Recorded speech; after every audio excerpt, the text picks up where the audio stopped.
Salut à toutes et à tous, c'est Farouk, j'espère que vous allez bien. C'est un véritable plaisir de vous retrouver aujourd'hui pour une nouvelle vidéo.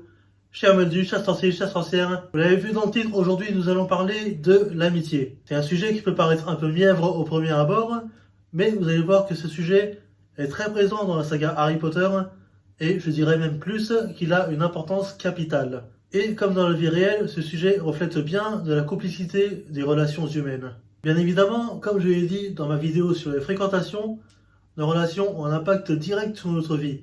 Mais est-ce que avoir des fréquentations signifie forcément être ami? Personnellement, je ne le pense pas. Alors, c'est mon avis, ça vaut ce que ça vaut, mais je pense sincèrement que les fréquentations, ce sont juste des personnes que nous sommes amenés à côtoyer. Alors que l'amitié, il y a quelque chose de plus profond. Vous allez comprendre. Avec des amis, on a vraiment une palette de possibilités qui est très large. On partage les mêmes passions, on est présent dans les bons comme dans les mauvais moments, et surtout, on contribue à l'évolution de l'autre. Et cette étape est primordiale, car cela demande de l'acceptation, puisque personne n'est parfait.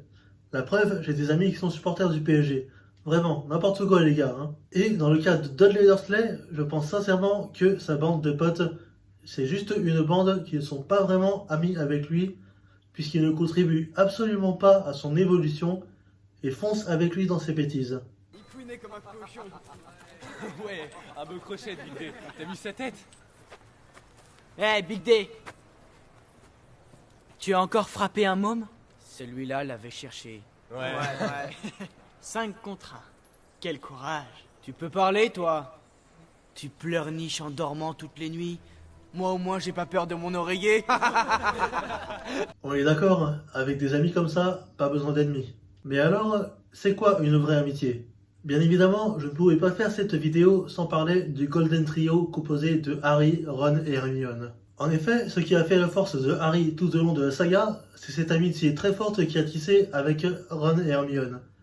Une amitié forte, mais pas sans faille malheureusement. En effet, dans le troisième volet de la saga, un malheureux concours de circonstances va mettre en péril leur amitié avec Hermione. En effet, lorsque Hermione va adopter son chat Patenron, les premières tensions vont apparaître entre Ron et Hermione.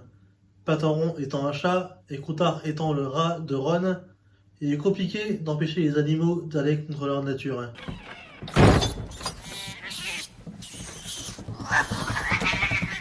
Je te préviens, Hermione, empêche cette sale bête de s'approcher de Croutard ou j'en fais une descente de lit. C'est un chat, Ronald. Qu'est-ce que tu crois? C'est sa nature. Un chat? On t'a dit que c'en était un. Pour moi, ça ressemble plus à un porc avec des poils. C'est le propriétaire de cette vieille brosse à chaussures puantes qui dit ça. C'est rien, Patron. Ne fais pas attention au méchant garçon. Harry! Harry! Et tout au long du livre, Ron n'aura de cesse de se disputer avec Hermione concernant Patenron. À un tel point que lorsque Ron ne trouvera plus Croutard, cela va causer une véritable fracture entre Ron et Hermione. Voilà pour la fracture entre Ron et Hermione. Intéressons-nous maintenant au cas de Harry. Toujours dans ce même volet, lorsque le Nimbus 2000 de Harry se retrouvera en morceaux après un match de Quidditch, la magie de Noël va opérer et Harry va recevoir un éclair de feu. Un balai puissant et aussi très coûteux que peu de gens peuvent se permettre. Mais alors, qui a envoyé cette merveille à Harry sans laisser de mots? Au début, personne ne le sait et les soupçons de Hermione se tournent vers Sirius Black qui vient de s'échapper d'Azkaban. Et vu que tout le monde pense que Sirius Black peut s'en prendre à Harry, elle pense que le balai est peut-être piégé et elle va alerter le professeur McGonagall afin qu'elle puisse faire examiner le balai pour savoir s'il n'a pas été saboté. Et le professeur McGonagall va démonter le balai branche par branche pour l'examiner, causant ainsi la fracture entre Harry et Hermione. On est d'accord pour dire que tout ceci est ridicule puisque cela part d'une bonne intention. Et puis, il y a des choses plus importantes. Et s'il y en a un qui a bien compris ça, c'est Hagrid, qui viendra à la rescousse de Hermione. Car pendant que Hermione préparait avec Hagrid la défense de Buck l'hippogriffe, elle va également se confier sur son mal-être, car cette rupture avec ses amis a été très dure à supporter. Et pour être honnête, je pense qu'elle a raison. Un jour où Harry et Ron prenaient le thé chez Hagrid, ce dernier va avoir une phrase dans le livre qui m'a totalement chamboulé au moment de la lecture. Voici ce qu'on peut lire. « Il faut que je vous parle de quelque chose, leur dit-il. Son ton était d'une gravité inhabituelle. « De quoi ?» demanda Harry. « De Hermione, dit Hagrid. Qu'est-ce qu'elle a? Elle va mal, voilà ce qu'elle a. Elle est venue me voir souvent depuis Noël. Elle se sentait seule. D'abord, vous ne lui avez plus parlé à cause de l'éclair de feu. Ensuite, vous ne lui avez plus parlé parce que son chat a mangé Croutard, acheva Ron d'un ton furieux. Parce que son chat a agi comme tous les chats, poursuivit Hagrid, sans tenir compte de l'interruption. Elle a souvent pleuré, si vous voulez savoir. Elle traverse une mauvaise passe en ce moment. À mon avis, elle a vu trop grand. Elle travaille trop. Mais elle a quand même trouvé le temps de m'aider à préparer la défense de Buck. Elle m'a trouvé des choses très utiles.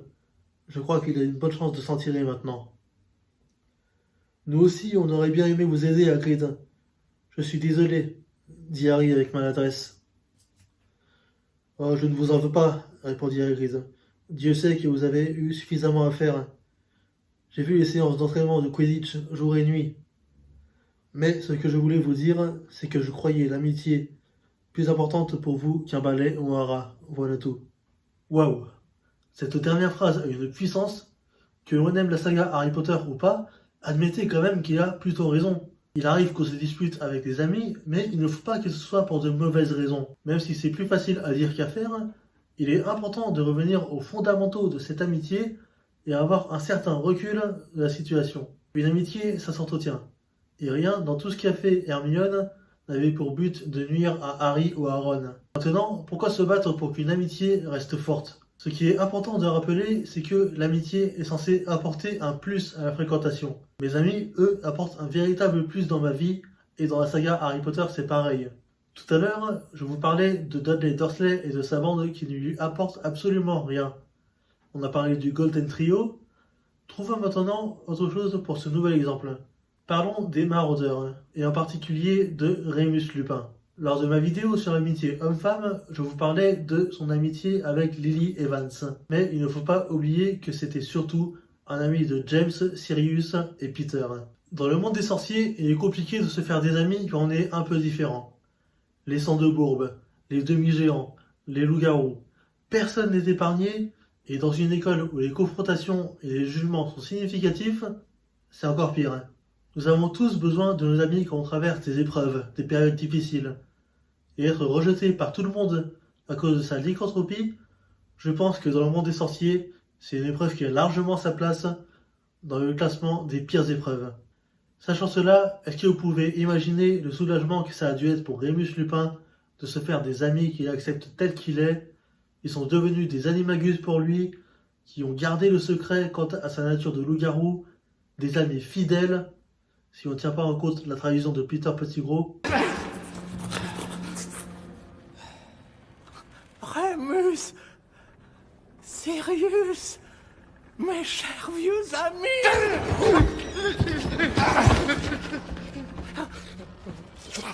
Harry, comme tu es grand et comme tu ressembles à ton père, à James, nous étions les meilleurs amis du monde. Comment oses-tu adresser la parole à Harry? Comment oses-tu parler de James devant lui? Tu as vendu James et Lily à Voldemort, ose le nier. Je ne voulais pas les trahir. Mais le mage noir, vous n'avez pas idée des armes qu'il possède. Si tu avais été à ma place, qu'est-ce que tu aurais fait? Qu'est-ce que tu aurais fait? J'aurais préféré mourir. J'aurais préféré mourir que trahir mes amis. Tous ces ingrédients, c'est exactement ce qu'il faut pour considérer qu'une amitié est forte. Car chacun a contribué à l'évolution des autres. Si James et Sirius n'avaient pas rencontré Rémus, peut-être qu'ils ne seraient jamais devenus des animagus. Et comme une amitié, ça ne se résume pas à passer du temps ensemble et à s'amuser, cela a permis à James d'empêcher Sirius de faire la plus grosse bêtise de sa vie.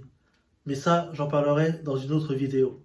Le message que je veux faire passer dans cette vidéo, c'est que tout ce que l'amitié apporte va bien au-delà de la simple présence d'une personne dans la vie d'une autre. Un ami, c'est un pilier dans la vie quand on sait sur qui compter. Même si dans toute relation, que ce soit en amitié comme en amour, il peut arriver qu'on se dispute, il est important de garder à l'esprit qu'avoir des amis, ça change beaucoup de choses dans une vie. Et le grand supporter de Liverpool que je suis peut vous le dire haut et fort, you'll never walk alone. Tu ne marcheras jamais seul. Et voilà les amis, c'est tout pour cette vidéo, j'espère qu'elle vous a plu. N'hésitez pas à liker au maximum cette vidéo, c'est beaucoup de soutien pour moi, pour ma chaîne. Je vous attends également dans les commentaires, vous savez que je prends beaucoup de plaisir à vous lire. Dites-moi si vous êtes d'accord avec ce que j'ai dit. Si vous n'êtes pas d'accord, vous avez la parole. Abonnez-vous également à ma chaîne si ce n'est pas déjà fait et pensez à activer la petite cloche pour ne manquer absolument aucune de mes vidéos. Je vous fais de gros bisous. Je vous dis à très vite pour une prochaine vidéo. En attendant, prenez tout soin de vous. Sinon, je me fâche. Allez, ciao!